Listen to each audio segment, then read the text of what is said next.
Kaisar Bela Diri Tiran Sisen 26.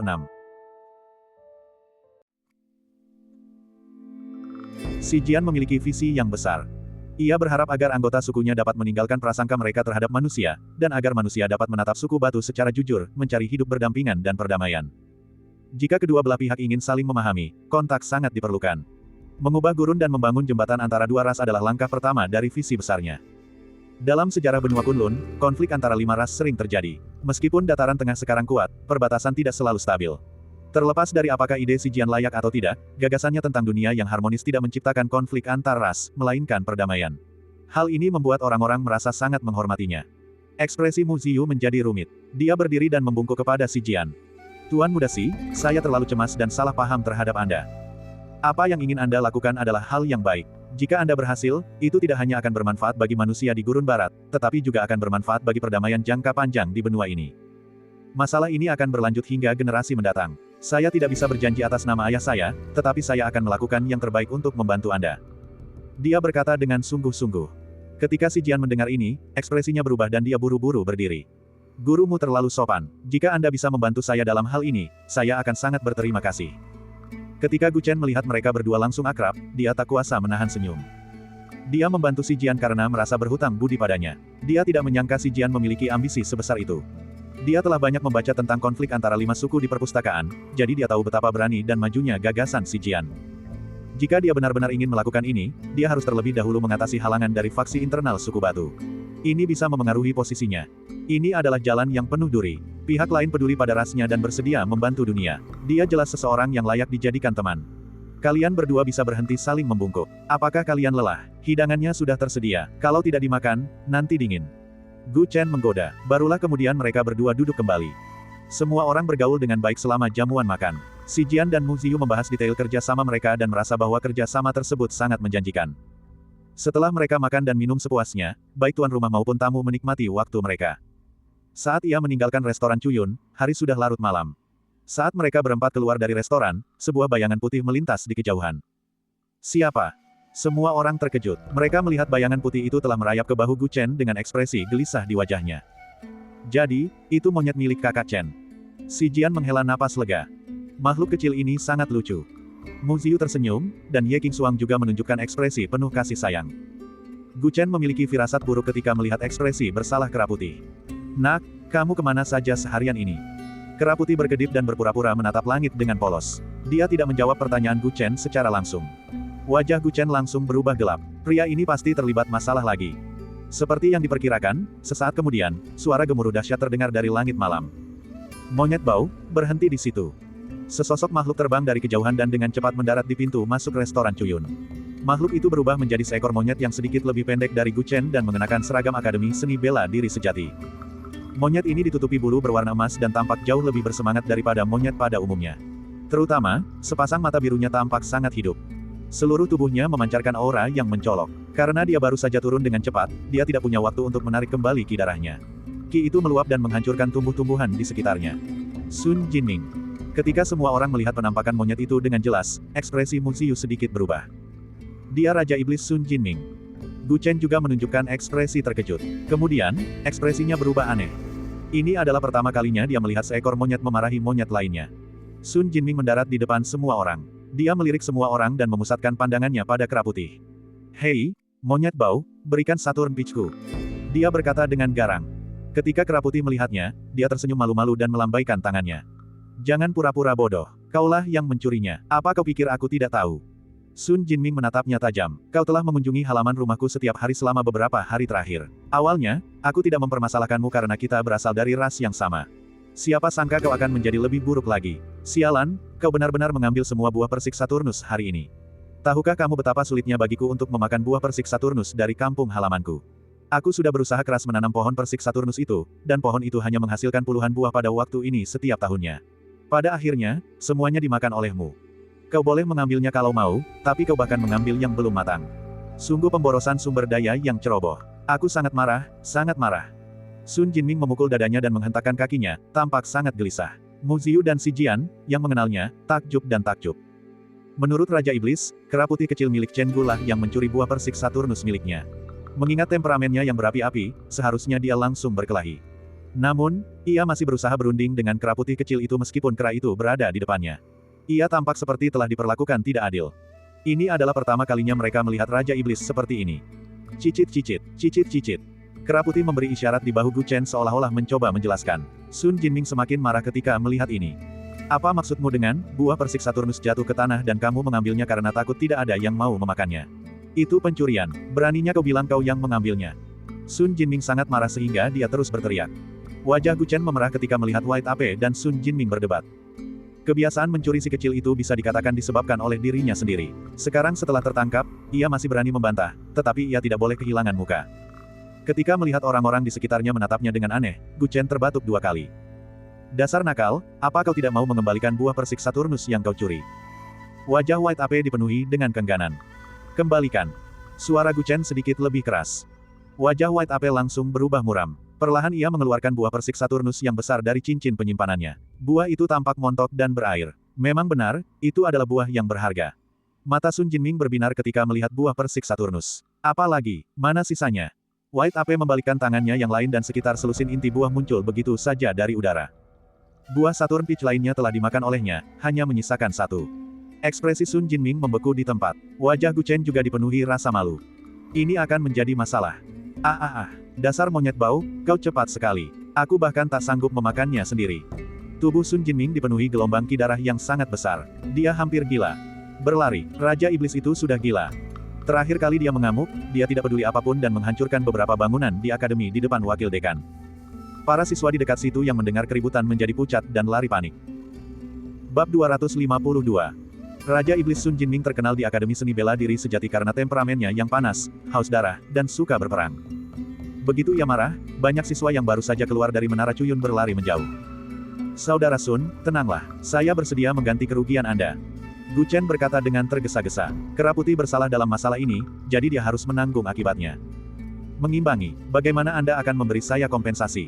Buah Saturnus saya bukanlah buah spiritual biasa. Ini adalah buah khas Nanling. Buah ini tidak dapat ditemukan di tempat lain di Jiuzhou. Lagi pula, mengapa Anda akan memberi saya kompensasi? Apa hubunganmu dengan itu? Begitu Gu Chen berbicara, sebagian besar kemarahan Sun Jinming dialihkan kepadanya. Dia tampak seperti akan membunuh seseorang jika terjadi perselisihan. Monyet matahari, tenanglah, ini cuma beberapa buah persik. Kenapa kamu begitu perhitungan? Nanti kamu akan menakut-nakuti si kecil itu. Mu Ziyu berdiri. Orang lain mungkin takut pada Sun Jinming, tetapi dia tidak. Dia jauh lebih tua dari semua orang yang hadir. Dia secara alami mencapai tingkat keabadian karena dia mampu menjadi guru halaman dalam Akademi Seni Bela Diri Sejati segera setelah lulus. Melihat bahwa kera putih itu lucu, dia secara alami membela kera tersebut. Apakah ia akan takut? Si kecil ini adalah jelmaan iblis. Sun Jinming berkata dengan marah. Saudara Sun, tenanglah, karena saudara Chen bersedia memberi kompensasi, dengarkanlah dia. Si Jian juga berkata dengan tergesa-gesa. Dia dan Sun Jinming saling mengenal. Kemarahan Sun Jinming perlahan mereda setelah mendengar apa yang dikatakan kedua orang itu. Siapa kamu? Apa hubunganmu dengan itu? Dia menatap Gu Chen dengan serius. Kera putih itu adalah keluargaku. Aku akan berusaha sebaik mungkin untuk memperbaiki kesalahannya. Jangan khawatir, saudara matahari. Gu Chen berkata dengan sungguh-sungguh. Keluarga. Ekspresi Sun Jinming melunak, tetapi dia mendengus dingin. Bagaimana mungkin manusia dan kera bisa menjadi keluarga? Sungguh naif. Cicit-cicit. Ketika kera putih itu mendengar ini, ia segera memperlihatkan giginya kepada Sun Jinming, tampak ganas. Huff, lihatlah, apakah ia bisa takut? Sun Jinming segera menoleh ke arah Mu Ziyu. Ini. Mu Ziyu terdiam. Chen Gu, si monyet kecil ini, sungguh berani. Cicit-cicit-cicit. Kera putih itu terus berbicara dalam bahasa ras kera. Tidak ada orang lain yang bisa memahaminya. Huff, jangan mengancamku. Apakah ini sepadan? Kau juga memiliki garis keturunan ras kera. Jangan terlalu lama berbaur dengan ras manusia dan melupakan identitasmu. Sun Jinming mulai berdebat dengannya, dan kedua monyet itu menjadi semakin ganas. Semua orang terkejut. Sun Jinming tidak terlihat seperti akan mengecam mereka. Seolah-olah semakin dia berdebat, semakin kurang percaya dirinya. Aku tahu, aku, matahari tua, tidak akan menyentuhnya. Pada akhirnya, seperti balon yang kempes, dia berkata tanpa daya. Barulah saat itu kera putih itu merasa puas. Ia melemparkan buah persik terakhir kembali kepadanya. Sun Jinming menangkap buah persik itu dengan sedih dan menatap lurus ke arah Gu Chen. Kau bilang akan memberiku kompensasi. Kau serius? Tentu saja, saya bersungguh-sungguh dengan apa yang saya katakan. Gu Chen mengangguk, tetapi dia tampak sedikit canggung. Tapi jika buah persik ini benar-benar seperti yang dikatakan saudara Sun, aku khawatir tidak akan mudah menemukannya. Sun Jinming segera melambaikan tangannya. Lupakan saja, aku tidak butuh kau memberiku kompensasi berupa buah persik. Kompensasinya saja dengan sesuatu yang kusuka. Apa yang disukai saudara matahari? Apa saja, ingat untuk memberi saya kompensasi. Dia berkata dengan tidak sabar. Ekspresi Mu Ziyu, Si Jian, dan Ye Qingxuang sangat aneh. Sejak kapan Raja Iblis ini menjadi begitu mudah diajak bicara? Mereka tak kuasa menahan diri untuk tidak melihat kera putih di pundak Gu Chen. Tampaknya kera kecil ini tidak sederhana. Bahkan Raja Iblis pun tak ingin berdebat dengannya. Oh ya, aku dengar ketika Chen Gu menghancurkan istana Dewa Dunia Bawah, ada seekor kera iblis raksasa di sampingnya. Itu sangat menakutkan. Sepertinya ini si kecil itu. Ini tidak sederhana. Garis keturunan seperti apa yang dimilikinya? Mu Ziyu langsung teringat rumor itu dan tak kuasa menahan imajinasinya yang liar. Terima kasih atas kemurahan hatimu, Saudara Sun. Saya akan mengganti kerugianmu sesegera mungkin. Gu Chen menghela napas lega dan membuat janji yang sungguh-sungguh.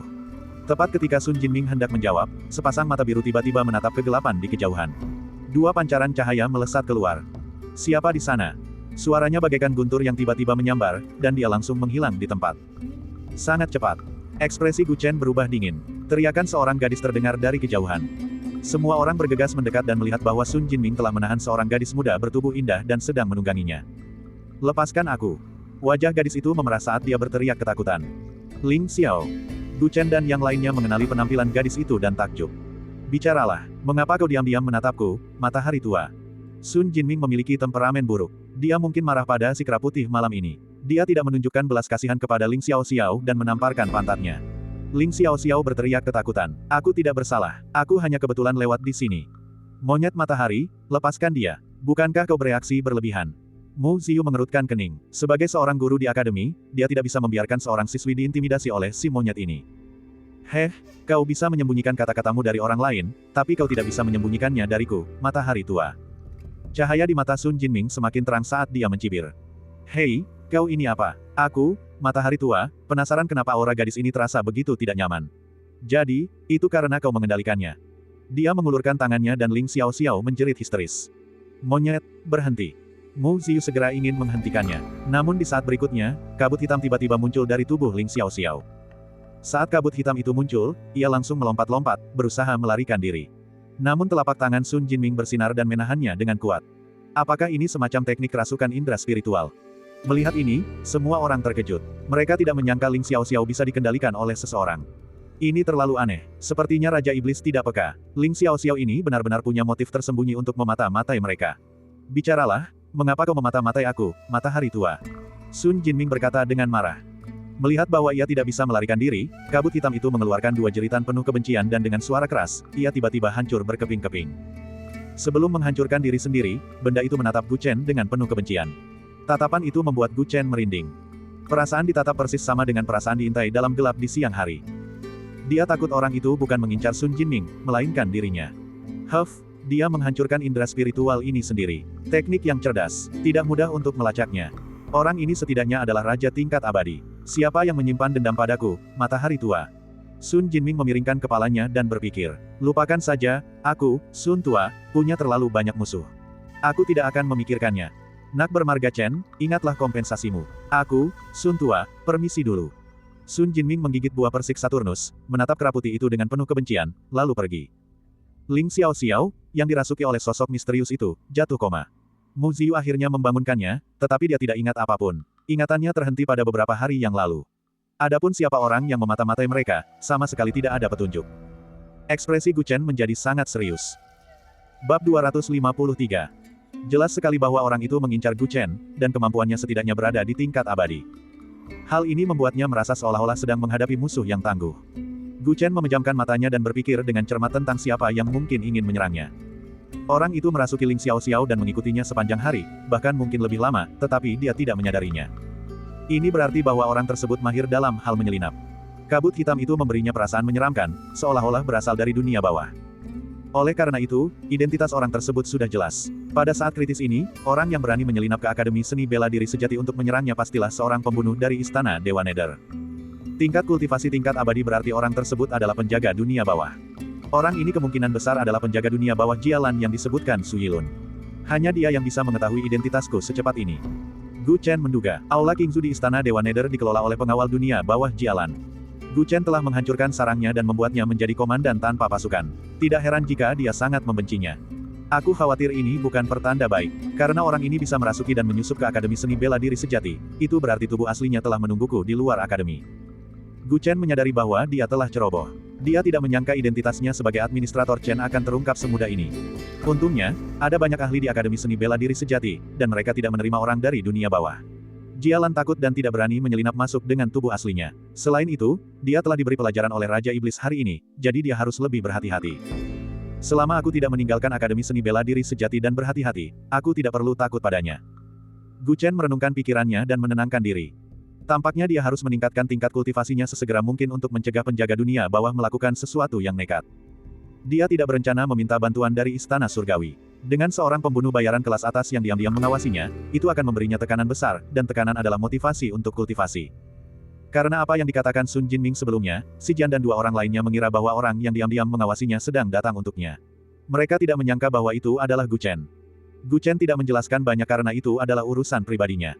Mu Ziyu membawa Ling Xiaoxiao pergi untuk menenangkannya. Ia juga melakukan penyelidikan pada saat yang bersamaan. Seseorang telah menyusup ke akademi selama masa-masa penuh gejolak di Qingsu, jadi ia harus menangani masalah ini dengan serius. Ye Qingxuang juga kembali untuk berlatih kultivasi, meninggalkan Gu Chen dan Si Jian untuk kembali bersama. Saudara Chen, apakah kau sudah memikirkan kompensasi untuk Raja Yao? Di perjalanan, Si Jian bertanya sambil tersenyum. Sepanjang perjalanan, Gu Chen telah memikirkan cara menghadapi pengawal Dewa Dunia Bawah itu, Jialan. Mendengar ini, dia menggelengkan kepalanya. Raja Iblis mengatakan bahwa kompensasinya asal-asalan, tetapi orang yang mengatakan itu asal-asalan justru yang paling tidak asal-asalan. Aku benar-benar tidak tahu kompensasi seperti apa yang akan memuaskannya. Jika memang begitu, saya punya saran, Si Jian mengingatkan, para Raja Yao paling menyukai anggur.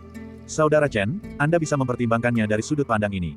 Anggur, terima kasih sudah mengingatkan saya, Saudara Si. Mata Gu Chen berbinar, ini ide yang bagus. Mereka berdua segera berpisah. Gu Chen kembali ke kediamannya. Memikirkan tentang kemungkinan diintai hari ini, ia masih merasakan ketakutan yang menghantui.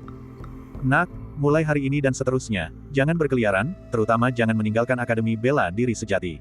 Kau mengerti? Dia dengan sungguh-sungguh mengingatkan Kera Putih. Si kecil itu nakal dan usil. Jika dia kabur dari Akademi Bela Diri Sejati dan tertangkap oleh penjaga Dewa Dunia Bawah, itu akan menjadi masalah besar.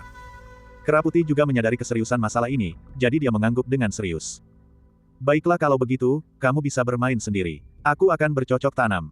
Gu Chen berkata dan hendak bermeditasi. Namun, dia melihat Kera Putih menggaruk bagian belakang kepalanya dengan ekspresi malu. Apakah ada hal lain? Gu Chen bertanya. Kera Putih berpikir sejenak dan tiba-tiba menunjukkan ekspresi yang sangat menyedihkan. Dia mengeluarkan pohon berwarna-warni dari cincin penyimpanannya dan dengan enggan menyerahkannya kepada Gu Chen. Apakah kamu menyesal telah merepotkanku hari ini dan ingin memberiku kompensasi? Gu Chen tertawa tanpa sadar. Tidak berlebihan jika dikatakan bahwa pohon kecil berwarna-warni ini adalah harta yang berharga. Kera Putih itu biasanya menjaganya seperti orang pelit dan tidak membiarkan Gu Chen menyentuhnya. Tetapi hari ini, tanpa diduga, ia ingin memberikannya kepada Gu Chen. Tampaknya dia juga menyadari bahwa dia telah menyebabkan banyak masalah dengan mencuri barang-barang. Kera Putih mengangguk lalu menggelengkan kepalanya. Apakah maksudmu kau ingin aku menggunakannya untuk menghadapi penjaga Dewa Dunia Bawah itu? Gu Chen mengerti dan mulai memikirkan berbagai kemungkinan. Pohon berwarna-warni ini memang sangat kuat. Ia bisa dengan kejam merampas esensi kehidupan dari yang lain. Namun, Gu Chen dan White Ape tidak cukup memahaminya. Penggunaan mereka sangat kasar, akan sangat sulit bagi teknik itu untuk efektif melawan penjaga Dewa Dunia Bawah. Biar saya pikirkan dulu, karena Anda memberikannya kepada saya tidak akan bertele-tele. Gu Chen sengaja mengambil pohon kecil itu. Kera Putih mencengkeramnya rat-rat. Setelah beberapa kali meronta, ia melepaskannya dengan ekspresi kesakitan. Ketika Gu Chen menerima pohon kecil itu dan melihat ekspresi Kera Putih, dia tidak bisa menahan tawa. Baiklah, aku hanya bercanda. Kau mempertaruhkan nyawamu untuk mendapatkan pohon kecil ini dari lembah dewa terpencil. Tentu saja, ini milikmu. Saya sedang mempelajarinya. Saya akan mengembalikannya kepada Anda dalam 2 hari. Gu Chen berkata. Kera Putih langsung gembira. Dia menarik kegirangan dan pergi dengan bahagia. Melihat sosok Kera Putih yang menjauh, Gu Chen menggelengkan kepalanya. Dia duduk sendirian di ruangan itu dan bermain-main dengan pohon kecil di tangannya. Pohon kecil ini benar-benar berwarna-warni. Baik batangnya, dahannya, maupun daunnya, semuanya sama. Terlihat seperti terbuat dari giok dan sangat indah. Sebelumnya, Gu Chen telah mempelajarinya. Selain menemukan bahwa itu dapat merampas esensi kehidupan orang lain, dia tidak menemukan hal lain. Kali ini, ada buah tambahan yang tertutup riak di pohon kecil itu. Bentuknya seperti lonceng. Itu adalah transformasi dari tulang suara He Fang Zheng. Organ Dao ekstrim dapat mengubah fisik makhluk hidup. Kekuatan yang terkandung di dalamnya sangat misterius. Dahulu, ketika aku sedang membangun paviliun ilahi, ada beberapa catatan tentang pria bertopi bambu. Fisik khusus dapat dilihat sebagai manifestasi kekuatan hukum Dao surgawi di dunia ini. Karena dekat dengan hukum tertentu, orang yang memilikinya akan memiliki kemampuan yang sesuai. Jika teori ini benar, maka pohon kecil itu sebenarnya mampu melarutkan organ Dao ekstrim dan menggunakannya untuk dirinya sendiri. Ini benar-benar tidak sederhana. Gu Chen bergumam. Saat ia memikirkan hal ini, jarinya menyentuh buah tersebut. Pucat. Buah itu disentuh, dan sebuah melodi indah pun terdengar, berkumandang tanpa henti. Gu Chen berada di dalam, dan kondisi pikirannya seketika menjadi sangat jernih. Beberapa bagian yang tidak dia mengerti ketika dia mencoba mengkultivasi ritme tinju pembunuh dalam beberapa hari terakhir tiba-tiba menjadi jelas. Buah ini ternyata bisa meningkatkan pemahaman saya tentang ritme. Gu Chen merasa terkejut sekaligus senang. Dia tidak menyangka bahwa hanya dengan mendekati buah ini, pemahamannya tentang ritme akan berkembang pesat. Penelitian teoretis pria bertopi bambu mungkin benar. Meskipun tulang suara telah hilang, buah ini mengandung kekuatan hukum yang berkaitan dengan suara. Gu Chen bergumam. Apa yang disebut kekuatan hukum itu adalah sesuatu yang sangat misterius. Dengan tingkat kultivasinya saat ini, dia tidak bisa menyentuhnya. Mungkin hanya para ahli tingkat surga, yang telah menyatu dengan dunia, yang dapat memahami misteri sejati dari hukum tersebut. Buah ini sama sekali tidak sederhana. Gu Chen menduga bahwa jika seseorang memakannya, ia mungkin akan meraih prestasi besar di bidang musik. Namun, memakannya pasti sangat berisiko. Mungkin seseorang tidak akan mampu menahan energi semacam itu, dan orang yang memakannya akan terlebih dahulu dihisap habis esensinya oleh pohon kecil itu. Kera putih itu cerdas dan rakus. Bahkan ia pun tidak berani memakan buah ini, jadi Gu Chen tidak akan main-main dengan nyawanya. Sekarang, setelah ia menggunakan buah ini untuk memperdalam pemahamannya tentang ritme, itu sudah menjadi kejutan yang menyenangkan. Bab 254. Sialan monyet bau itu. Di suatu tempat di luar Akademi Seni Bela Diri Sejati, seorang lelaki tua berjubah hitam tampak pucat pasi. Dia sangat marah. Aku tidak menyangka Chen Gu seberuntung ini. Sebelum Pak Tua itu sempat bertindak, Monyet Sun sudah mengacaukan rencananya. Ada terlalu banyak ahli di Akademi Seni Bela Diri Sejati. Bahkan jika orang tua itu masuk, dia mungkin tidak akan mampu mengalahkan Monkey Sun. Terlebih lagi, masih ada yang lain. Penjaga Dewa Dunia Bawah Jialan menggertakkan giginya karena benci. Klon indera ilahinya telah hancur, dan dia juga menderita beberapa luka. Yang terpenting, rencananya untuk membunuh Chen Gu telah gagal karena hal ini. Pemuda itu pasti waspada sekarang. Tidak mudah memancingnya keluar dalam waktu singkat. Aku harus memikirkan cara lain. Ekspresi Jialan tampak ragu-ragu. Setelah sekian lama, matanya tiba-tiba berbinar. Oh ya, ini seharusnya menjadi acara besar antara kedua akademi dalam sebulan lagi. Putra yang dikorbankan dari Akademi Mantra Mistik seharusnya ada di sini. Aku akan mengundangnya makan, dan dia seharusnya bisa memancing Chen Gu keluar dari Akademi Seni Bela Diri Sejati. Setelah sebulan, kewaspadaannya pasti akan sangat berkurang. Saat itu, risiko orang tua itu membunuhnya akan diminimalkan. Jialan memikirkannya dan merasa bahwa rencana ini layak. Daripada mengambil risiko memasuki Akademi Seni Bela Diri Sejati, akan lebih baik membiarkan musuh hidup selama 1 bulan lagi. Baginya, 1 bulan akan berlalu begitu cepat. Aku akan membiarkanmu hidup sebulan lagi. Saat itu, orang tua itu pasti akan mencabik-cabikmu. Jialan menggertakkan giginya lalu melangkah pergi. Sejak mengetahui bahwa ada raja tingkat abadi yang ingin membunuhnya, Gu Chen menjadi lebih tekun dalam kultivasinya. Setiap hari, dia pergi ke mata air Qixia untuk berlatih. Karena kerja kerasnya, pil berharga yang dibelinya dari bengkel jasa habis dengan kecepatan yang sangat mengejutkan. Di Akademi Seni Bela Diri Sejati, Gu Chen bukanlah satu-satunya yang tekun dalam kultivasinya. Ribuan mata air di mata air Qixia dipenuhi oleh para siswa yang berlatih kultivasi hampir setiap hari. Hal yang sama juga berlaku untuk tempat-tempat kultivasi rahasia bagus lainnya di akademi tersebut. Suasana positif menyelimuti seluruh Akademi Bela Diri Sejati. Gu Chen sesekali mendengar para siswa membicarakan hal-hal seperti acara besar, kompetisi antar jenius, dan sebagainya. Dia segera bertanya dan mengetahui bahwa para siswa dari Sekolah Tinggi Seni Mistik akan segera datang untuk bertukar kiat dengan para siswa dari Sekolah Tinggi Bela Diri Sejati. Dan ini disebut pengumpulan angin dan awan. Sebagai dua akademi besar Kekaisaran Middle Earth, Akademi Bela Diri Sejati dan Akademi Seni Mistik selalu menjadi tempat lahirnya kekuatan-kekuatan besar di benua itu. Sebagian besar pakar dalam daftar reputasi 9 negara bagian berasal dari atau pernah belajar di kedua akademi ini. Setiap tahun, kedua akademi tersebut secara bergantian menjadi tuan rumah acara besar, dan setiap kali, banyak jenius muncul, menarik banyak pihak untuk menghadiri acara tersebut. Oleh karena itu, para siswa akademi melihat acara Wind and Cloud Gathering sebagai kesempatan besar untuk mengharumkan nama mereka. Konon, Huangfu Qingming dari klan Huangfu pernah belajar di Akademi Seni Mistik. Namanya pernah menggemparkan 9 provinsi selama peristiwa angin dan awan berkumpul, dan ia diakui secara publik sebagai seorang jenius. Adapun Raja Monster Sun Jinming, ia mulai dikenal luas di Storm Gathering setahun yang lalu, dan sejak saat itu, ia masuk dalam peringkat badai 9 negara. Pengaruh dari peristiwa angin dan awan berkumpul begitu besar sehingga tidak mengherankan jika semua siswa bekerja keras untuk berlatih di bulan yang tersisa, ingin menonjol. Gu Chen sangat tertarik dengan pemandangan para jenius yang saling berkompetisi, dan dia bahkan sedikit bersemangat untuk mencobanya. Ini adalah kesempatan bagus untuk menguji dirinya sendiri. Bersaing dengan yang terbaik di antara rekan-rekannya mungkin akan memotivasinya untuk terus meningkatkan kemampuannya. Sayangnya, dia bukan seorang mahasiswa, dan sekarang dia menghadapi krisis, dia mungkin tidak memiliki kesempatan untuk bersaing dengan yang disebut para jenius.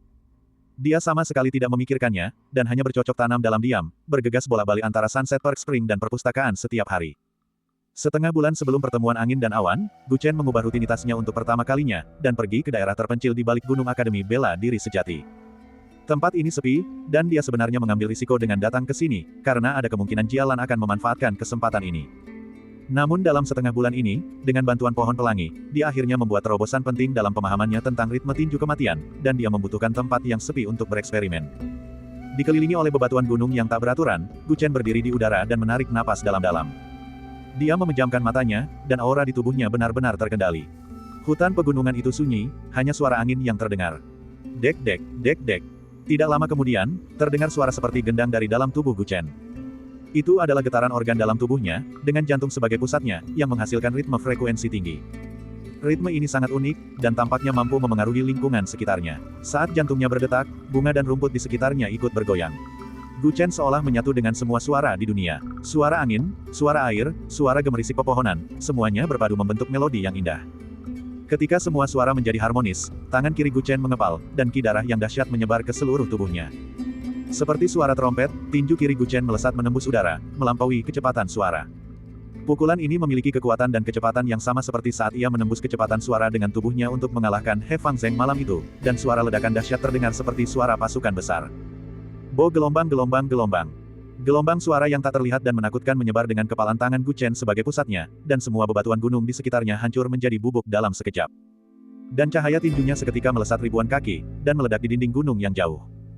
Ledakan. Bumi berguncang dan gunung-gunung pun bergetar. Di kejauhan, area inti Akademi Bela Diri Sejati menghasilkan getaran yang kuat.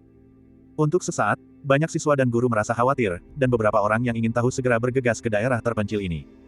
Tinju penghilang stres super ini, akhirnya aku berhasil menguasainya. Asap dan debu memenuhi udara di sekitar Gu Chen, tetapi dia bergumam dengan gembira pada dirinya sendiri. Lagi pula, jurus pembunuh ritme milik He Fangzheng diciptakan dengan kondisi fisik khusus miliknya, dan itu tidak cocok untuk Gu Chen. Oleh karena itu, setelah Gu Chen memahaminya, dia menyederhanakannya, dan menggabungkannya dengan fisiknya yang kuat untuk menciptakan tinju pembunuh stres super ini. Tinju ini sangat mematikan, dan sangat cocok dipadukan dengan tubuh emas abadinya, serta sepenuhnya menampilkan kengerian gelombang suara tersebut. Terdengar keributan di kejauhan, dan sejumlah besar sosok menerobos udara dan datang. Gu Chen tidak ingin dikepung, dan dia tidak ingin menarik perhatian, jadi dia segera menggunakan langkah bintang dan bulan dan dengan cepat meninggalkan area ini. Ketika banyak siswa tiba, mereka tidak dapat menemukan pelaku gempa tersebut, dan untuk sesaat, mereka saling memandang dengan cemas. Ketika asap dan debu menghilang, mereka melihat lingkungan sekitar dengan jelas, dan mereka semua terkejut. Daerah ini awalnya merupakan daerah pertambangan, sehingga batunya sangat keras, dan mantra biasa sama sekali tidak dapat merusaknya.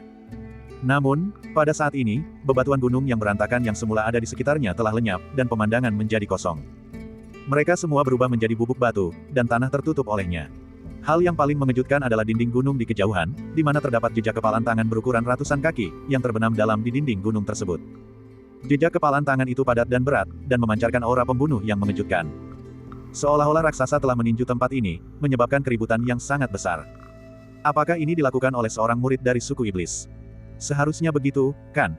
Sekelompok siswa itu terkejut tanpa alasan yang jelas. Bab 255. Sejak menguasai jurus pembunuh stres super, Gu Chen tidak melakukan hal-hal luar biasa. Ia diam-diam menjadi pengelola perpustakaan dan berlatih keras. Akademi Seni Bela Diri Sejati masih dipenuhi dengan suasana stremleni untuk mencapai puncak. Baik itu siswa senior seperti Ye Qingxuang maupun siswa baru seperti Xi Jian, mereka semua menantikan pengalaman luar biasa di Festival Angin dan Awan. Sebagai guru di pengadilan dalam, Mu Ziyu telah mulai mempersiapkan banyak hal beberapa minggu sebelum Festival Angin dan Awan dimulai, sesuai dengan instruksi dekan dan wakil dekan. Ketika waktunya tiba, banyak guru dan siswa dari Akademi Hukum Mistik akan datang. Akomodasi, makanan, dan pengaturan lainnya, serta proses Festival Angin dan Awan, semuanya perlu diurus oleh para guru. Dalam sekejap mata, 1 bulan telah berlalu. Lusa akan menjadi Festival Angin dan Awan di kedua akademi tersebut. Dan Gu Chen juga menerima kabar baik beberapa hari yang lalu. Di bawah tekanan para penjaga Dewa Dunia Bawah, kultivasi Gu Chen akhirnya melangkah ke tahap akhir alam nirvana dari tahap menengah alam nirvana. Pada saat yang sama, kekuatan spiritualnya juga telah mencapai tingkat kesempurnaan alam nirvana. Ia seolah telah menyentuh batas kemampuan. Selama ia melangkah lebih jauh, ia akan mampu memahami misteri umur panjang. Hari ini, Gu Chen menyelesaikan kultivasinya dan membuka matanya. Di dalam dantiannya, cairan kemasan itu telah berubah menjadi samudera yang luas dan tak terbatas. Dengan sedikit aktivasi, energi asalnya jauh lebih kuat daripada tingkat akhir alam nirvana biasa. Inilah manfaat dari seni alam bintang surgawi. Energi asal yang dikembangkan oleh teknik yang menantang langit ini jauh lebih murni dan lebih kuat daripada yang lain. Setelah mandi dan berganti pakaian, Gu Chen meninggalkan kamarnya. Ayo pergi, kera putih. Jangan tidur terlalu lama, aku ada janji dengan seseorang hari ini. Saat membuka pintu, Gu Chen memanggil. Kera putih yang sedang bersandar di jendela dan menguap mendengar panggilan itu dan segera melompat ke bahu Gu Chen, tampak sedikit gembira. Selama sebulan terakhir, ia jarang keluar rumah sesuai instruksi Gu Chen. Ia hanya mengamati Gu Chen berlatih sepanjang hari, dan sesekali mengikutinya. Hari-hari terasa membosankan. Jarang sekali Gu Chen berinisiatif mengatakan ingin keluar bermain, jadi wajar saja dia sangat gembira. Seorang pria dan seekor monyet meninggalkan kediaman mereka dan berjalan di jalan akademi. Pertemuan angin dan awan akan diadakan lusa, dan banyak siswa Akademi Seni Mistik telah pindah masuk. Selain itu, banyak kekuatan di 9 wilayah juga mengirim orang untuk menyaksikan upacara tersebut. Oleh karena itu, akademi tersebut sekarang merupakan campuran orang baik dan orang jahat, dan ada banyak orang yang bukan siswa. Festival angin dan awan biasanya berlangsung selama setengah bulan. Selama setengah bulan ini, Akademi Bela Diri Sejati dapat dikatakan terbuka untuk umum. Masuk ke sana tidak sulit. Ada banyak wajah asing di jalan. Beberapa mengenakan pakaian eksotis, sementara yang lain berasal dari ras yang berbeda. Mereka berjalan berdua atau bertiga. Gu Chen sama sekali tidak terkejut. Dia menjaga jarak yang relatif aman dari orang-orang ini. Sebelumnya, ketika penjaga Dewa Dunia Bawah Jialan menggunakan Ling Xiao Xiao untuk memata-matainya, Gu Chen mengira Jialan akan segera bertindak melawannya. Dia tidak menyangka bahwa setelah itu tidak akan ada tindakan apapun. Seiring waktu berlalu, ia sesekali bertanya-tanya apakah pihak lain telah menyerah, tetapi ia tidak pernah lengah. Mereka berjalan sampai ke sebuah bangunan di dekat pintu masuk akademi. Di kejauhan, tampak seorang pria bertubuh tegap yang telah menunggu cukup lama. Ah, apakah kamu Chen Zun? Ketika pria bertubuh kekar itu melihat Gu Chen, dia terkejut. Dia belum pernah melihat penampilan Gu Chen di balik topeng, tetapi ketika dia melihat kera putih di bahu Gu Chen, dia memiliki sebuah dugaan. Mengapa? Apakah penampilanku mengejutkanmu? Gu Chen tidak membantahnya, dan berkata sambil tersenyum. Pria bertubuh kekar di depannya bernama Pang Yong, seorang pembunuh bayaran perak dari Istana Surgawi. Ketika mereka menyerang 11 aula Istana Dewa Dunia Bawah, dia menunjukkan keberanian yang luar biasa. Karena itu, Gu Chen mengingatnya dan bertukar informasi kontak dengannya. Karena menjadi sasaran pengawal Dewa Dunia Bawah Jialan, Gu Chen tidak bisa dengan mudah meninggalkan Akademi Bela Diri Sejati. Namun, dia memiliki sesuatu yang perlu dia lakukan, jadi dia menghubungi Pang Yong dan meminta bantuannya. Chen Zun selalu sangat tampan di hatiku. Aku tidak menyangka penampilanmu begitu biasa. Karena itu, aku sedikit terkejut. Pang Yong jujur, dan berkata sambil tersenyum tulus. Sebagai seorang pembunuh bayaran, terlihat biasa saja adalah hal yang baik. Gu Chen tidak menjelaskan bahwa dia telah menyamar, dan langsung ke intinya. Apakah kamu sudah membawa barang-barang yang aku inginkan? Pang Yong segera mengangguk. Dia menggerakkan tangannya dan mengeluarkan sebuah guci anggur besar, lalu dengan hati-hati meletakkannya di tanah. Sesuai instruksi Chen Zun, aku memasang hadiah untuk anggur langka di lapangan jasa dan kebajikan. Beberapa hari yang lalu, akhirnya aku mendapatkan sebotol anggur abadi mabuk ini. Ini adalah anggur terbaik di benua ini. Aku hampir menghabiskan seluruh kekayaan keluargaku untuk mendapatkannya. Gu Chen tidak berkata apa-apa. Dia membuka guci anggur, dan aroma anggur yang harum langsung menyerbu hidungnya. Meneguk. Kera putih mengendus beberapa kali, dan tak kuasa menahan air liurnya. Tiba-tiba ia melompat ke sisi guci anggur. Mau coba? Gu Chen menatap kera putih, lalu bertanya sambil tersenyum. Kera putih mengangguk dengan gembira. Gu Chen mengeluarkan sebuah cangkir, mengisinya dengan anggur abadi mabuk, dan menyerahkannya kepada kera putih. Kera putih mengambilnya, dan meminumnya dalam sekali teguk. Kemudian, ekspresi yang tak terlukiskan muncul di wajahnya. Bagaimana rasanya? Gu Chen bertanya. Mata kera putih berputar, dan dia menggelengkan kepalanya, yang berarti anggurnya terlalu sedikit, dan dia tidak merasakan rasanya. Dia ingin minum secangkir lagi. Gu Chen menuangkan secangkir lagi, dan dia meminumnya lagi, dengan ekspresi mabuk di wajahnya. Bagaimana rasanya? Kera putih masih menggelengkan kepalanya, mengatakan bahwa dia tidak merasakan rasanya. Sepertinya stoples anggur ini memang anggur yang langka. Terima kasih atas kerja keras Anda. Bagaimana mungkin Gu Chen tidak menyadari tipu daya kera putih? Dia mengabaikannya, dan berkata kepada Pang Yong sambil tersenyum. Anggur yang bisa membuat White Ape mabuk dan ingin minum beberapa gelas lagi seharusnya juga memuaskan Sun Jinming. Kompensasi yang dijanjikan telah tertunda selama sebulan, dan akhirnya dia bisa memberikannya kepada seseorang. Melihat Gu Chen merasa puas, Pang Yong merasa lega. Ia tersenyum, mengeluarkan selembar kertas giok hitam, dan menyerahkannya dengan kedua tangan. Dan ini, Chen Zun, ini daftar hitam yang kau inginkan. Penjaga dunia bawah Jialan berada di peringkat ke-186 dalam daftar hitam. Informasi tentang dirinya tercatat dengan jelas di dalamnya. Terima kasih atas kerja keras Anda. Gu Chen mengambil gulungan giok itu dan memindainya dengan kesadaran ilahinya. Terdapat total 200 nama dalam daftar hitam, yang mencatat peringkat orang-orang yang berkuasa dan berbahaya di antara organisasi bawah tanah di benua tersebut. Penjaga dunia bawah Jialan ada dalam daftar, dan pemimpin aliansi Paus, Chou Feiyang, juga ada dalam daftar. Tak satu pun dari 200 orang berbahaya itu bukan raja tingkat abadi. Gu Chen melirik daftar itu secara kasar, lalu memasukkan slip giok dan guci anggur ke dalam cincin penyimpanannya. Kemudian, ia menyerahkan cincin penyimpanan yang telah disiapkannya sebelumnya kepada Pang Yong. Pang Yong mengambil cincin penyimpanan itu dan memindainya dengan kesadaran ilahinya. Wajahnya langsung dipenuhi kegembiraan. Terima kasih, Guru. Terima kasih, Guru. Jika Anda ada urusan lain di masa mendatang, beritahu saya. Gu Chen menginstruksikan dia untuk melakukan berbagai hal, dan imbalannya sangat besar. Itu jauh lebih banyak daripada yang harus dia peroleh dengan susah payah untuk menerima misi dari Istana Surgawi. Ikuti aku di masa depan, dan aku tidak akan memperlakukanmu dengan buruk. Gu Chen berkata dengan tenang, baiklah, kau boleh pergi sekarang. Ingatlah untuk berhati-hati saat pergi. Jangan sampai menjadi target. Jangan khawatir, Guru. Akademi Seni Bela Diri sejati penuh dengan orang baik dan orang jahat. Orang-orang dari Istana Dewa Dunia Bawah tidak akan memperhatikanku. Pang Yong tersenyum lebar dan pergi dengan semangat tinggi. Gu Chen memperhatikannya pergi, lalu membawa kera putih itu ke kediaman Raja Iblis. Bab 256. Kediaman Raja Iblis terletak di hutan pinus di Akademi Bela Diri Sejati. Tempat itu juga merupakan markas para siswa ras iblis. Ini adalah kali pertama Gu Chen datang ke tempat ini. Ada pepohonan di mana-mana, dan gunung-gunungnya tinggi serta hutannya lebat. Dia sama sekali tidak bisa mengenali jalannya. Untungnya, kera putih itu sudah beberapa kali ke sini dan mengenal tempat ini. Ia menuntun Gu Chen ke dalam hutan dan pergi ke kediaman Sun Jinming. Gemerisik. Begitu pria dan kera itu memasuki hutan pinus, dedaunan dan rumput berdesir. Ada gerakan aneh. Gu Chen waspada. Dia menyebarkan indera ilahinya dan menemukan bahwa banyak iblis kecil mengintip keluar. Beberapa iblis kecil itu adalah tupai, beberapa adalah rubah, dan ada juga iblis banteng liar, iblis kayu, dan sebagainya.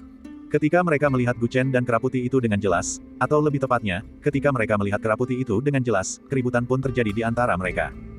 Monyet kecil nakal itu datang lagi. Lari, lari. Ah! Bergerak, bergerak, maduku akan dicuri lagi. Mereka seperti tikus yang melihat kucing. Mereka lari dalam waktu singkat, dan lingkungan sekitar menjadi sunyi senyap. Mulut Gu Chen berkedut. Dia menatap kera putih itu. Apa yang kau lakukan pada mereka? Kera putih itu memasang ekspresi polos dan mengangkat bahu seolah mengatakan bahwa dia juga tidak tahu.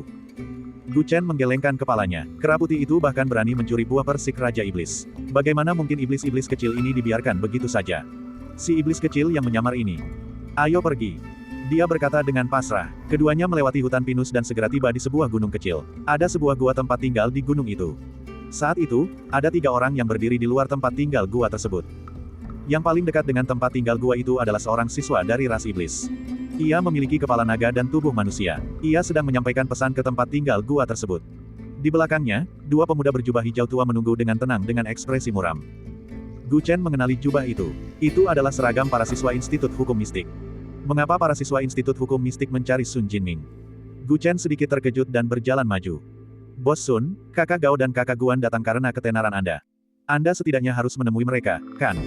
Pria naga itu tersenyum getir. Suasananya sangat canggung. Suruh mereka kembali. Aku tidak punya waktu. Suara Sun Jinming yang tidak sabar terdengar dari dalam gua. Pria naga itu menoleh dan menatap kedua pemuda itu dengan ekspresi gelisah. Melihat itu, kedua pemuda tersebut menggertakkan gigi dan berjalan maju. Murid langsung Sekte Cahaya Kristal, Gao Qi, datang menemui Raja Iblis. Murid langsung Sekte Cahaya Kristal, Guan Sun, datang menemui Raja Iblis. Guan Sun, murid langsung Sekte Sun Gao Sun, datang menemui Raja Iblis Gao. Cahaya Iblis Guan Sun. Sekte Iblis Guan. 1 rumah besar, 2 aula, 3 klan, 4 tanah suci, dan 5 sekte suci. Sekte-sekte tempat kedua pria ini bernaung termasuk dalam 5 sekte suci, dan mereka memegang otoritas besar di Kekaisaran Dataran Tengah. Keduanya adalah murid sejati dan siswa Akademi Seni Mistik. Latar belakang mereka sungguh tidak sederhana. Aku, Matahari Tua, tidak peduli kau dari sekte mana. Pergi dari hadapanku, atau jangan salahkan aku kalau aku bersikap tidak sopan. Ketika Gao Qi dan petugas patroli melaporkan nama sekte mereka, mereka mengira Raja Monster akan lebih sopan. Mereka tidak menyangka dia akan menjawab dengan begitu kasar. Wajah mereka berdua berubah sangat jelek ketika mereka diabaikan. Si monyet Sun ini terlalu sombong. Saudara Gao, Saudara Guan, mengapa kita tidak pergi saja? Bos Sun memang selalu seperti ini. Dia tidak menentangmu. Meskipun dekan akademi ada di sini, dia tidak akan menemuimu. Pria naga itu menjelaskan dengan senyum getir. Dia ada di sini untuk memperkenalkan mereka, tetapi dia tidak cukup kuat. Bos Sun tidak akan melihat mereka, jadi dia hanya bisa menghibur mereka berdua. Keduanya merasa tersinggung, tetapi mereka tidak berani mengatakan apapun. Bagaimanapun, Monkey Sun adalah raja tingkat abadi, dan dia terkenal sebagai pembuat onar. Sepertinya mereka hanya bisa gagal dalam misi yang diberikan oleh atasan mereka. Ketiganya berbalik dan pergi. Mereka kebetulan melihat Gu Chen. Siapa kamu? Apa yang kamu lakukan di sini? Pria naga itu mengerutkan kening ketika melihat Gu Chen. Dia dengan cepat mengalihkan pandangannya ke bahu Gu Chen. Dia takut ketika melihat kera putih itu. Saya di sini untuk menemui saudara Sun. Gu Chen menjawab dengan santai. Dia mengabaikan ketiga orang itu dan langsung berjalan menuju pintu masuk gua. Saudara Sun, aku di sini untuk menemuimu. Dia berkata singkat. Hah, akhirnya kau sampai juga. Aku sudah lama menunggumu. Masuklah, masuklah. Seketika terdengar suara dari dalam gua, dan Gu Chen langsung masuk. Gao Qi dan Guan Sun yang belum pergi merasa seperti ditampar. Ekspresi mereka berubah dingin. Saudara Jiao, bukankah kau bilang bahwa Raja Monster tidak menerima tamu? Mengapa dia masuk begitu cepat? Mungkinkah dia lebih kuat dari kita? Ini. Pria naga itu terdiam. Apa yang terjadi hari ini? Bos Sun biasanya tidak peduli dengan manusia. Ini pertama kalinya dia melihat seseorang yang begitu ramah. Orang itu terlihat biasa saja, dan dia mengenakan pakaian biasa. Dia tidak terlihat seperti orang yang berkuasa. Guan Sun mencemooh. Dia masih muda, tapi dia tidak terlihat seperti murid dari Akademi Seni Bela Diri Sejati. Dia juga bukan dari Akademi Mantra Mistik. Raja Monster senang melihat orang biasa seperti itu. Kata-kata Gao Qi dipenuhi rasa iri. Baiklah, saudara-saudara, jangan marah. Sebagai permintaan maaf, aku akan mentraktir kalian makan, kata pria naga itu sambil tersenyum getir. Ia berhasil membujuk keduanya untuk pergi dengan susah payah, tetapi keduanya sudah menyimpan dendam dan percaya bahwa Raja Monster sengaja mengabaikan mereka. Begitu Gu Chen memasuki gua kediaman Raja Iblis, dia melihat tatapan penuh harap darinya. Dasar bocah nakal, sudah sebulan penuh. Kukira kau pura-pura tidak tahu dan lupa soal kompensasinya. Sun Jinming mencibir. Dia jelas-jelas menantikan kompensasi dari Gu Chen, tetapi dia berpura-pura tidak puas. Maafkan aku, saudara matahari. Sangat sulit untuk menemukannya, jadi aku menghabiskan banyak waktu. Gu Chen menjelaskan sambil tersenyum. Oh, jadi, ini sesuatu yang baik. Keluarkan dan biarkan aku melihatnya. Dia tak sabar untuk melihatnya. Sejak kera putih itu memakan semua buah persik abadi, dia sangat depresi, tetapi dia tidak punya tempat untuk melampiaskan amarahnya. Dia hanya bisa menantikan kompensasi dari Gu Chen, berharap itu akan memberinya kejutan. Gu Chen mengayunkan tangannya, dan sebuah guci ramuan abadi mabuk muncul di dalam gua. Ini. Mata Sun Jinming tiba-tiba berbinar. Dia melangkah maju dan membuka toples itu, lalu menarik napas dalam-dalam beberapa kali.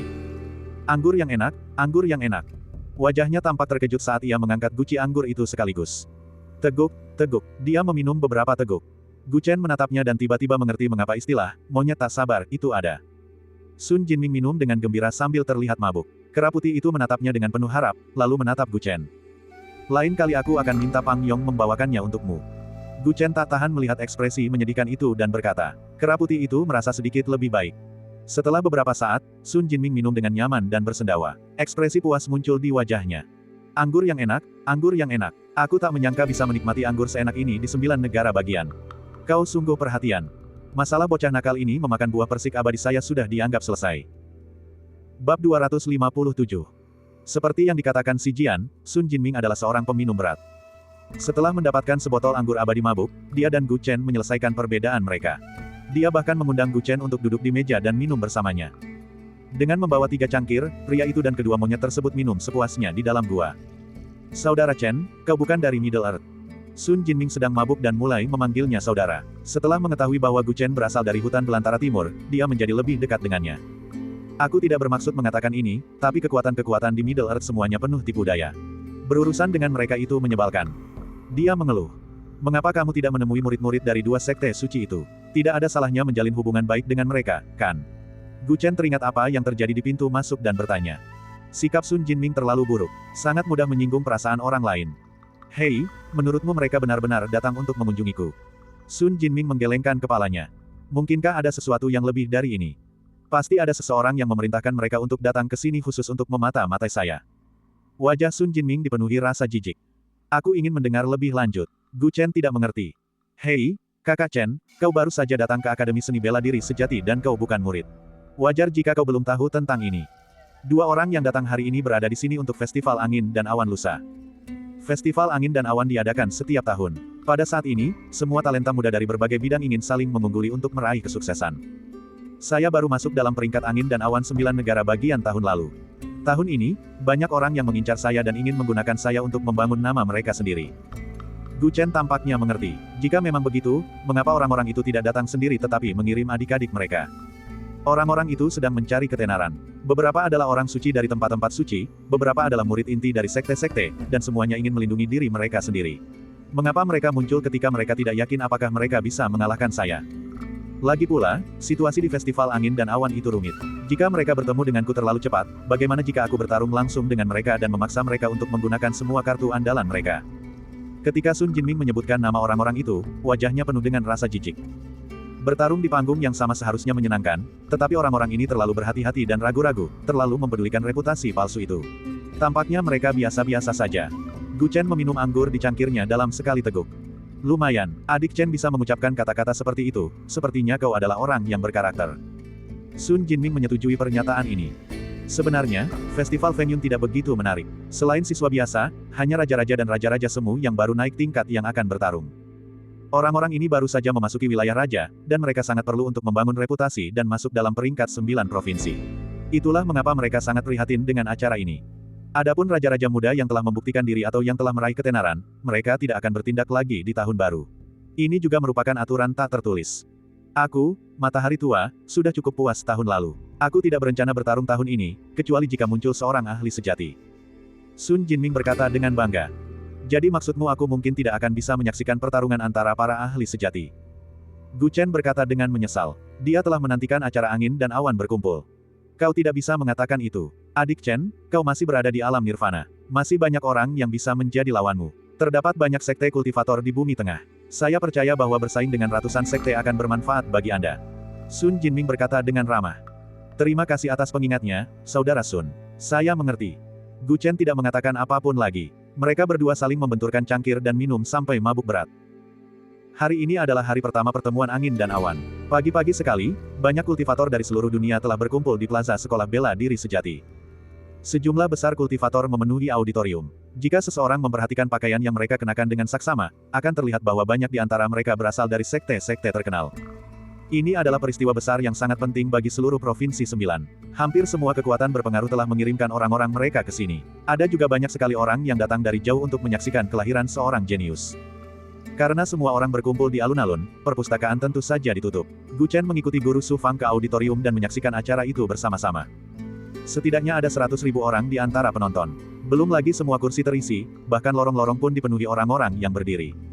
Pemandangan spektakuler seperti itu membuat Gu Chen diam-diam menghela napas. Kekaisaran Bumi Tengah memang benar-benar Kekaisaran Bumi Tengah. Saat berada di Gurun Timur, siapa yang menyangka acara sebesar ini bisa diadakan? Para penonton sudah duduk di tempat masing-masing. Banyak siswa dari Sekolah Bela Diri Sejati dan Sekolah Hukum Mistik yang telah mendaftar untuk kompetisi tersebut juga berbaris rapi dan melangkah ke plaza ketika waktunya tiba. Begitu orang-orang dari kedua sekolah itu memasuki plaza, para penonton langsung menjadi antusias. Banyak sekali orang yang meneriakkan nama-nama para jenius terkenal itu, dan suara mereka sangat memekakkan telinga. Lihat, itu Qi Zheyan dari Sekolah Hukum Mistik. Dia berasal dari Tanah Suci Bunga Selatan dan terlahir dengan tubuh pedang langit ungu. Dia baru saja naik ke tahap raja 3 bulan yang lalu. Gadis itu berambut merah panjang dan terlihat sangat cantik. Mungkinkah dia Yao Yufei dari Paviliun Langit Laut? Feng Jiuqian dari Sekte Liu Guang dan Hong Tai dari Sekte Xuantian.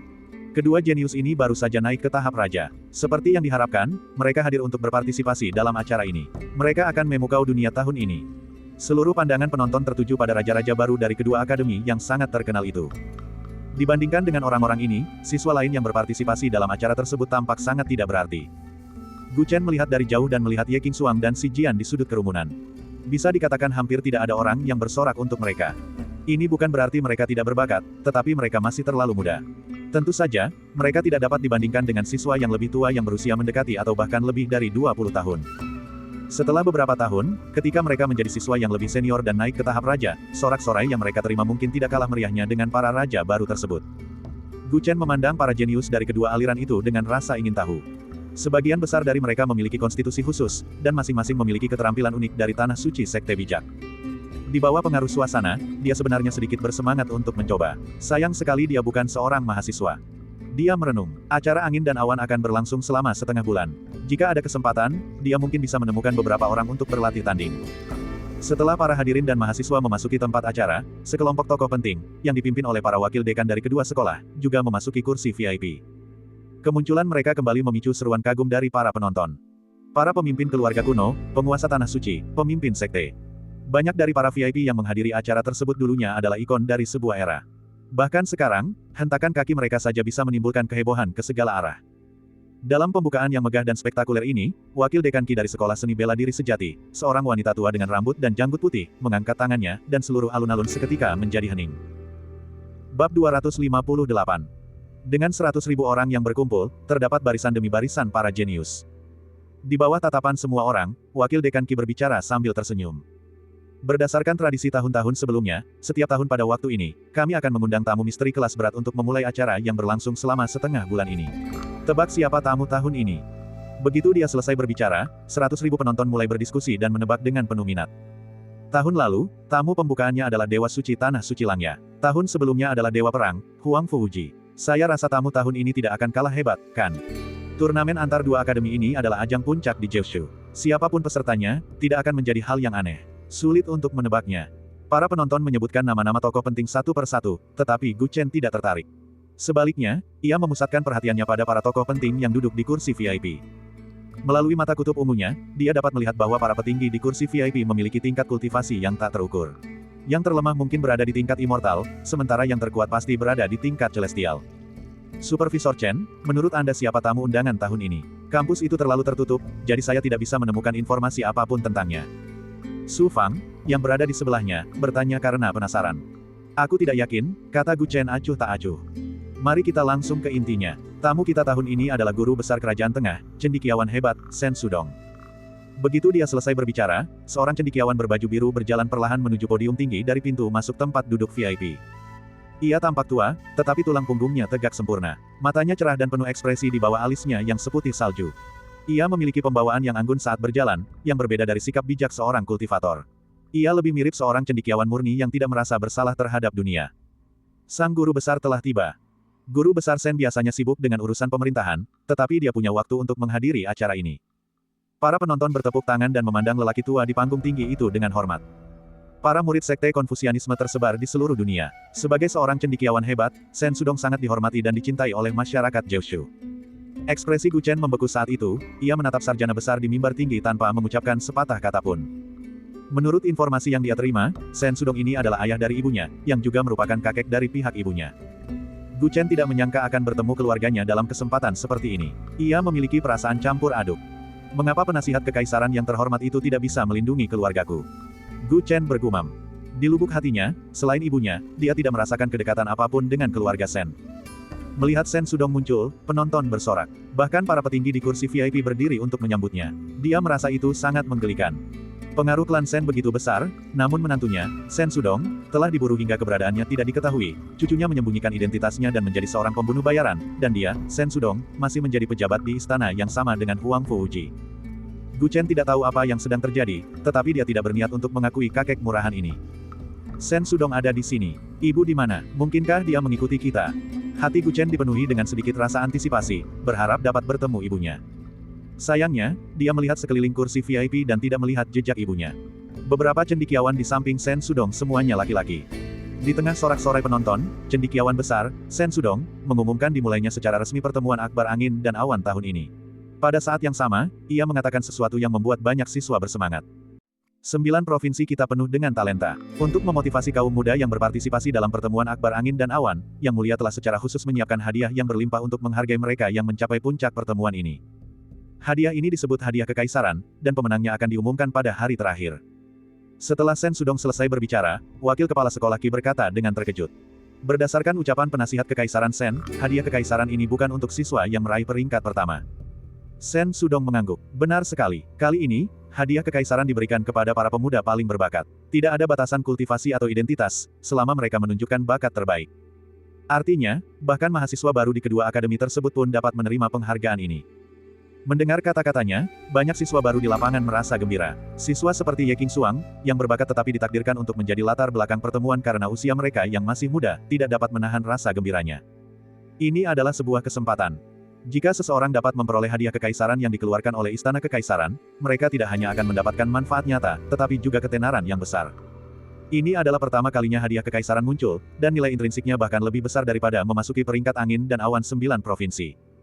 Untuk sesaat, semua siswa bersemangat untuk mencoba, dan antusiasme mereka pun menyala. Hadiah kekaisaran ini terdengar menggiurkan, tetapi penasihat kekaisaran Sen, bakatnya terlalu misterius. Aku ingin tahu bagaimana proses seleksinya akan dilakukan. Bagaimana cara meyakinkan publik? Wakil Kepala Sekolah Akademi Hukum Mistik bertanya. Kamu tidak perlu khawatir tentang ini. Sen Sudong tersenyum riang dan penuh makna. Evaluasi akan benar-benar adil dan jujur. Semua yang hadir dapat dikatakan sebagai juri dari penghargaan kekaisaran. Dia tidak menjelaskan secara rinci bagaimana evaluasi akan dilakukan, tetapi aliran Konfusianisme selalu adil, dan semua orang percaya bahwa evaluasi tersebut akan adil. Di tengah kejutan menyenangkan yang dibawa oleh cendekiawan hebat itu, pertemuan Agung Angin dan Awan resmi dimulai. Pada hari pertama, banyak arena didirikan di alun-alun, dan para siswa dari kedua akademi naik ke arena untuk berlatih tanding. Gu Chen menyaksikan beberapa pertandingan dari kursi penonton. Meskipun level para siswa tidak buruk, karena ini adalah sparring, ada banyak kelonggaran. Dia merasa itu membosankan. Sebagai seorang pembunuh bayaran yang datang dan pergi dalam badai darah, pertarungan sebagian besar siswa dari kedua akademi itu di mata Gu Chen seperti bermain rumah-rumahan. Mereka selalu kurang sedikit keberanian. Ia segera merasa bosan, dan setelah menyaksikan Ye Qingxuang mengalahkan seorang siswa dari Akademi Hukum Mistik dengan kecepatan kilat, ia meninggalkan alun-alun. Kepala keluarga Sen ada di sini, jadi pasti ada banyak orang dari keluarga Sen di sini. Aku ingin tahu apakah aku bisa mendapatkan kesempatan untuk memahami situasi ibuku saat ini. Jika aku bisa diam-diam memberitahunya bahwa aku aman, itu akan jauh lebih baik. Begitu Gu Chen meninggalkan alun-alun, dia merenungkan masalah ini. Setelah mengetahui tentang keluarga Sen, awalnya dia memutuskan untuk tidak menemui ibunya, tetapi sekarang keluarga Sen berada di dekatnya, dia tidak bisa tidak memikirkan hal itu. Mungkin dia harus mencari Mu Ziyu atau Si Jian untuk meminta bantuan mereka agar bisa mengenal murid-murid keluarga Sen. Hal itu baik baginya untuk memahami keluarga ibunya. Sayangnya, begitu pertemuan besar dimulai, Mu Ziyu, gurunya, begitu sibuk sehingga ia tidak terlihat dimanapun. Sementara itu, Si Jian bahkan lebih antusias untuk bertarung di arena. Gu Chen hanya bisa menekan pikirannya untuk sementara waktu dan kembali ke kediamannya. Seluruh akademi tengah hiruk-pikuk karena pertemuan Agung Angin dan Awan. Pada saat ini, tidak banyak orang yang bisa tenang dan berlatih kultivasi. Namun, Gu Chen sangat tenang. Dia menjauh dari pertemuan besar itu dan berlatih keras seperti biasa. Dia sudah hampir mencapai tingkat kekuatan dewanya, dan dia ingin mencapai level itu secepat mungkin agar bisa menembus ke level keabadian. Pada malam hari, seseorang tiba-tiba mengunjungi kediaman Gu Chen dan memberinya undangan yang mengejutkan. Bab 259. Seorang siswa dari Akademi Mantra Ajaiblah yang mengirimkan undangan atas nama Paviliun Langit Laut. Santa Yao akan mengadakan jamuan makan malam untuk para talenta muda dari kedua akademi besok malam di Danau Lingnan. Saya harap Saudara Chen akan memberi saya kehormatan untuk hadir. Siswa itu sangat sopan. Gu Chen tak kuasa menahan diri untuk tidak menyipitkan matanya. Paviliun Langit Laut adalah salah satu dari 5 sekte suci di Middle Earth. Santa Yao yang disebutkan oleh orang ini seharusnya adalah Yao Yufei yang sangat terkenal, yang konon merupakan Santa dari Paviliun Langit Laut. Namun, orang ini tidak memiliki hubungan apapun dengannya. Mengapa dia mengundangnya? Saya tidak kenal Santa Yao, dan saya bukan talenta muda. Apakah Anda salah kirim surat? Dia bertanya. Siswa itu ragu-ragu dan melihat alamat itu dengan cermat. Alamatnya benar. Anda pasti Kakak Chen, seorang pengurus perpustakaan Akademi Seni Bela Diri Sejati, kan? Saat mengatakan ini, dia merasa bingung dan bertanya-tanya apakah undangan itu dicetak dengan tidak benar. Orang-orang yang dapat menerima undangan Santa Yao besok malam semuanya adalah naga dan phoenix di antara orang-orang di kedua halaman istana. Bakat mereka luar biasa, dan seorang pelayan biasa seharusnya tidak memiliki kualifikasi tersebut. Meskipun merasa bingung, ia menjelaskan dengan sangat menahan diri. Santa Yao telah mengirimkan undangan kepada semua pemuda terkenal dari kedua akademi. Tidak semua orang saling mengenal. Selain itu, Santa Yao juga mengundang guru kekaisaran Sen, yang jarang bersedia datang dan memberikan beberapa petunjuk kepada para pemuda dari kedua akademi. Karena Kakak Chen sudah menerima undangan, anggap saja ini sebagai kesempatan untuk membangun jaringanmu. Pergi ke sana dan lihat-lihat. Jika kau mau mendengarkan nasihat guru kekaisaran, kau mungkin akan tercerahkan. Hati Gu Chen tergerak dan dia tersenyum. Karena itu, saya akan menerima undangan tersebut. Dia menyuruh siswa itu pergi dan kembali ke kamarnya. Matanya berkedip. Aku bukan siapa-siapa di Akademi Seni Bela Diri Sejati, tapi Santa Yao ini mengundangku tanpa alasan. Pasti ada yang tidak beres. Namun, jamuan makan ini sungguh menggoda. Sulit untuk menolaknya. Gu Chen mempertimbangkan untung dan ruginya. Setelah berpikir sejenak, dia tersenyum. Lupakan saja, aku akan pergi melihatnya. Mau itu jamuan Hongmen atau bukan, aku akan menerimanya. Keesokan harinya, pertemuan Akbar Angin dan Awan terus berlangsung seperti kobaran api yang mengamuk. Setiap hari, akan ada siswa yang menonjol dalam persaingan sengit dan menjadi terkenal. Gu Chen tidak terus menonton pertempuran-pertempuran itu. Pertemuan besar itu akan berlangsung selama setengah bulan. Dia berencana untuk pergi menonton ketika sudah mendekati akhir. Hanya saat itulah pertempuran-pertempuran itu layak ditonton. Saat hampir malam, Gu Chen mengeluarkan satu set pakaian sederhana berwarna cian milik seorang pendekar bela diri dari cincin penyimpanannya, yang agak berbeda dari gaya pakaian di 9 prefektur. Pakaian bela diri ini dirajut sendiri oleh ibunya. Saat itu, ketika dia melarikan diri dari kediaman Feng Lin, dia menyimpan beberapa set pakaian ini di cincin penyimpanannya. Saat itu, Gu Chen tidak tahu kapan dia bisa bertemu ibunya lagi. Dia bahkan mungkin terpisah darinya selamanya, jadi dia sangat menghargai pakaian-pakaian itu. Karena ia sering berkelahi dengan orang lain, pakaiannya mudah robek, sehingga ia jarang mengenakannya sekarang. Malam ini, dia akan pergi ke jamuan makan di Paviliun Langit Laut. Dia mendengar bahwa keluarga Sen akan hadir di sana, jadi dia memutuskan untuk mengenakannya. Jika dia beruntung, ibunya juga akan ada di sana. Dia akan bisa mengenalinya begitu melihat pakaiannya. Gu Chen berkata kepada kera putih, yang berdiri di sampingnya, setelah berganti pakaian bela diri. Malam ini, kita akan mengikuti aturan yang sama. Bersembunyilah di tempat gelap, untuk berjaga-jaga. White Ape mengangguk, dan Gu Chen segera meninggalkan kediamannya. Danau Lingnan tidak jauh dari Akademi Seni Bela Diri Sejati. Pemandangan di kedua sisi danau sangat indah, dan air danau sangat jernih sehingga orang bisa melihat dasar danau. Oleh karena itu, wisatawan sering pergi berperahu di sini untuk menikmati pemandangan.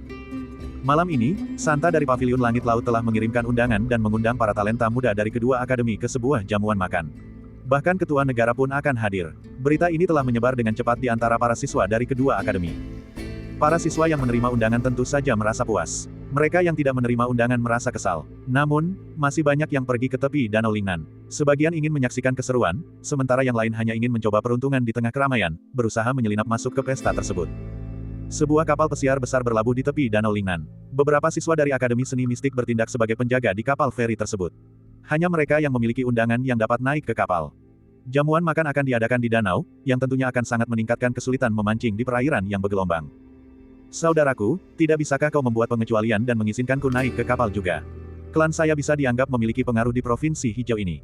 Seorang murid dari keluarga bangsawan berkata tanpa malu-malu. Pada saat yang sama, dia diam-diam menyelipkan cincin penyimpanan ke tangan penjaga itu.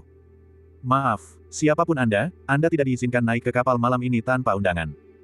Wajah penjaga itu menunjukkan rasa jijik dan dia mengembalikan cincin penyimpanan tersebut. Ini, bolehkah saya bertanya, kualifikasi apa yang saya miliki untuk menerima undangan? Mengapa saya tidak menerimanya? Murid dari keluarga bangsawan itu tidak mau menyerah. Dia menggertakkan giginya dan bertanya. Itu benar, mengapa begitu banyak orang menerima undangan tetapi kami tidak? Beberapa mahasiswa yang usil mulai mencemooh dan merasa tidak puas. Wajah penjaga itu langsung menunjukkan ekspresi mengejek. Syarat minimum untuk jamuan makan malam ini adalah setidaknya terdaftar dalam daftar naga tersembunyi dari Akademi Seni Bela Diri Sejati dan Akademi Seni Mistik. Tentu saja, jika ada di antara kalian yang termasuk dalam daftar 9 negara bagian, kalian bisa naik kapal tanpa undangan. Setelah dia mengatakan itu, para mahasiswa yang tidak puas tiba-tiba terdiam. Daftar naga tersembunyi hanya berisi 100 nama. Mereka yang bisa masuk daftar itu semuanya adalah siswa dari halaman dalam.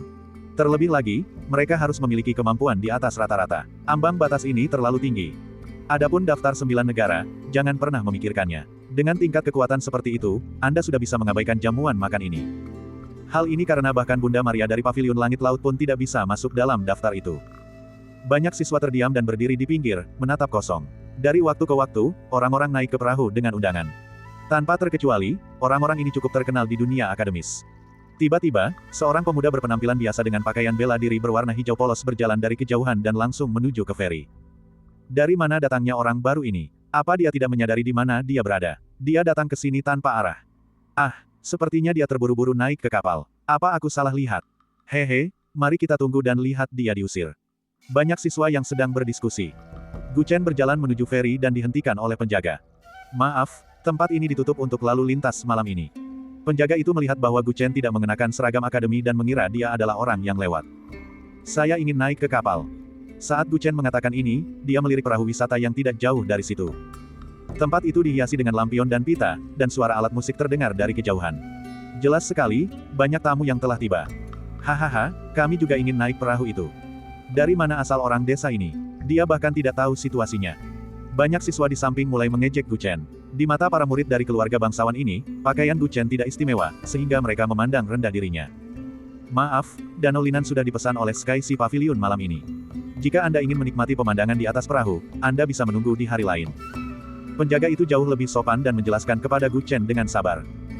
Gu Chen menggelengkan kepalanya dan mengeluarkan undangan dengan lambaian tangannya. Aku punya ini. Ketika penjaga melihat undangan itu, dia terkejut dan segera mengambilnya untuk memeriksanya. Ini nyata. Beberapa penjaga memeriksa dan memastikan bahwa undangan itu bukan palsu. Ketika mereka melihat Gu Chen lagi, ekspresi mereka menjadi sedikit aneh. Tuan muda dari keluarga berpengaruh mana yang pantas menghadiri jamuan makan, tetapi ia mengenakan pakaian seperti itu untuk menggoda orang. Silakan naik ke kapal. Para penjaga segera memberi jalan dan dengan hormat mengundang Gu Chen untuk naik ke perahu. Di belakangnya, sekelompok siswa yang tadi menertawakannya tampak tercengang. Bab 260. Gu Chen naik ke perahu. Saat itu, sudah banyak siswa dari kedua akademi tersebut berada di dek kapal. Mereka berkumpul berdua atau bertiga, mengobrol dan tertawa. Aneka kue kering dan piring buah yang lezat tersaji di meja makan. Seorang musisi yang diundang khusus sedang bermain musik, dan alunan musiknya sangat merdu. Dia naik ke kapal sendirian, dan pakaiannya berbeda dari siswa lain, yang langsung menarik perhatian banyak orang. Saudara Guan, lihat. Di salah satu sisi dek, sekelompok mahasiswa sedang mengobrol. Seorang pemuda di tengah tiba-tiba melihat Gu Chen naik ke perahu dan dengan cepat mengingatkan orang-orang di sekitarnya. Ada apa? Siapa lagi yang datang? Ketika temannya mendengar ini, dia mengira itu adalah salah satu jenius dari kedua akademi tersebut. Dia tidak bisa menahan diri untuk tidak mengikuti pandangannya, dan ekspresinya langsung berubah aneh. Sungguh kebetulan, kami bertemu dengannya lagi. Siapakah orang ini? Kedua orang ini adalah murid langsung dari Sekte Cahaya Belerang, Gao Qi, dan murid langsung dari Sekte Langit Misterius, Guan Xun. Hari itu, mereka memohon kepada Raja Iblis untuk waktu yang lama, tetapi mereka tidak bisa bertemu dengannya. Tetapi ketika Gu Chen datang, dia disambut dengan hangat. Mereka marah, sehingga mereka memiliki kesan yang mendalam terhadap Gu Chen. Hari ini, Santa Yao telah mengundang para talenta muda dari kedua akademi. Melihat Gu Chen lagi membuat mereka sangat khawatir. Saudara Gao, Saudara Guan, kalian sedang membicarakan siapa? Sekelompok orang di sebelah mereka melihat ekspresi aneh keduanya dan bertanya dengan rasa ingin tahu. Mereka mengikuti arah pandangan orang itu dan hanya melihat seorang pemuda berpenampilan biasa, yang bahkan tampaknya bukan seorang mahasiswa. Harus diketahui bahwa keduanya adalah murid langsung dari dua sekte suci. Yang satu telah mencapai alam nirvana, dan yang lainnya hampir mencapainya. Tidak salah jika dikatakan bahwa dia adalah seorang raja semu. Biasanya, hanya siswa-siswa terbaik dari kedua akademi tersebut yang mampu menarik perhatian mereka. Apakah ada di antara kalian yang mengenal orang itu? Mata Guan Xun berkedip. Dia menunjuk ke arah Gu Chen di kejauhan dan bertanya kepada beberapa siswa Akademi Bela Diri Sejati di sebelahnya. Aku tidak tahu, orang ini seharusnya bukan murid di Akademi Bela Diri Sejati kita, kan? Dilihat dari pakaiannya, dia sepertinya bukan keturunan dari faksi besar manapun. Para siswa Akademi Bela Diri Sejati membantahnya. Ini aneh. Guan Xun dan Gao Qi saling memandang, dan mereka semakin bingung. Dua bersaudara, apa yang begitu istimewa tentang orang itu? Mengapa kalian begitu peduli padanya? Rasa ingin tahu semua orang terpicu, dan mereka mulai mengajukan pertanyaan. Mereka berdua kemudian menceritakan kepadanya tentang bagaimana mereka ditolak di pintu ketika mereka pergi menemui Raja Iblis, dan bagaimana orang itu diperlakukan. Aneh. Raja Iblis Sun Jinming itu memiliki temperamen yang berapi-api dan tidak pernah ramah kepada kita manusia. Mengapa dia memperlakukan orang ini dengan begitu sopan? Dari apa yang kalian berdua katakan, saya khawatir orang ini tidak sederhana. Semua orang memandang Gu Chen dari kejauhan, dan ekspresi mereka berubah. Mata mereka dipenuhi dengan keseriusan. Kita memang tidak bisa menilai buku dari sampulnya. Jika mereka tidak mendengar apa yang dikatakan kedua orang itu, mereka pasti akan memandang rendah orang tersebut. Akan sangat buruk jika mereka secara tidak sengaja menyinggung perasaannya. Karena orang ini bukan murid Akademi Bela Diri Sejati dan masih sangat muda, siapakah dia? Siapakah identitasnya? Guan Xun dan Gao Qi memasang ekspresi muram di wajah mereka. Mereka masih merenungkan masalah ini. Saudara-saudara, apa yang kalian bicarakan? Pada saat itu, seorang pemuda mendekat dengan senyum yang menawan. Saudara Wei, jadi itu kamu. Semua orang menoleh untuk melihat, dengan ekspresi agak tidak setuju. Orang ini bernama Wei Jihao. Awalnya ia berada di peringkat ke-36 dalam daftar naga tersembunyi Akademi Bela Diri Sejati. Kekuatannya tidak buruk, dan ia dikelilingi oleh sekelompok orang. Namun, sebulan yang lalu, dia berkelahi dengan seseorang, dan kelompok temannya dipukuli hingga hampir mati. Sejak itu, dia menjadi bahan olok-olok, dan orang-orang jarang berbicara dengannya. Setelah ia mendekati mereka, semua orang tahu bahwa ia ingin mengenal murid-murid sejati dari kedua sekte suci tersebut. Kamu juga seorang murid dari Akademi Bela Diri Sejati. Apakah Anda mengenal orang di kejauhan itu? Guan Xun dan Gao Qi sedang depresi, jadi mereka bertanya dengan santai. Wei Jihao merasa gembira. Jarang sekali kedua orang ini berinisiatif berbicara dengannya, dan ini adalah kesempatan bagus untuk mengenal mereka. Dia segera mengikuti pandangan mereka. Begitu dia melihat siapa orang itu, wajahnya langsung membeku. Itu dia. Kamu kenal dia. Mata Guan Xun dan yang lainnya berbinar. Ekspresi Wei Jihao menjadi muram, dan dia menggertakkan giginya karena benci. Ini lebih dari sekadar mengenalnya. Bukanlah berlebihan jika dikatakan bahwa kami menyimpan dendam. Oh, Katakan padaku, dia termasuk dalam kekuatan besar yang mana, atau apakah dia memiliki identitas yang luar biasa? Gao Qi segera bertanya. Identitas luar biasa apa yang dia miliki? Dia hanyalah seorang petugas kecil di menara perpustakaan akademi. Wei Jihao mencibir, dia masih marah ketika memikirkan hal ini. Karena Ling Xiaoxiao, dia bertengkar dengan Huo Haisan di menara perpustakaan. Tanpa diduga, pramusaji Chen merasa mereka terlalu berisik, dan dia malah memukuli mereka dan mengusir mereka. Setelah itu, mereka tidak mau menerimanya, dan mereka mengumpulkan sekelompok teman untuk menghentikannya, dengan tujuan membalas dendam. Siapa sangka pria ini begitu kuat, dan monyet di sampingnya bahkan lebih ganas. Mereka mendapat pelajaran berharga, dan semuanya harus memulihkan diri dalam waktu yang lama. Luka-lukanya baru saja sembuh belum lama ini, tetapi dia masih menyimpan dendam atas masalah ini. Karena sekelompok orang benar-benar kalah dari seorang pria dan seekor monyet. Masalah ini terlalu memalukan, dan mereka tidak berani memberitahu orang lain, jadi mereka menyembunyikan berita ini. Namun, tidak ada yang namanya dinding bocor. Semua orang tahu bahwa mereka telah diberi pelajaran, dan mereka menganggapnya sebagai lelucon. Mereka hanya tidak tahu siapa pelakunya. Penjaga menara perpustakaan. Jawaban Wei Jihao mengejutkan semua orang, terutama Guan Xun dan Gao Qi. Ekspresi mereka sangat muram. Sebelumnya, mereka merasa bahwa orang ini biasa saja, tetapi karena Raja Iblis menghargainya, dan dia menghadiri jamuan makan malam ini, mereka menduga bahwa dia mungkin memiliki identitas yang tidak diketahui. Namun setelah Wei Jihao mengatakan hal itu, mereka mau tak mau menjadi marah.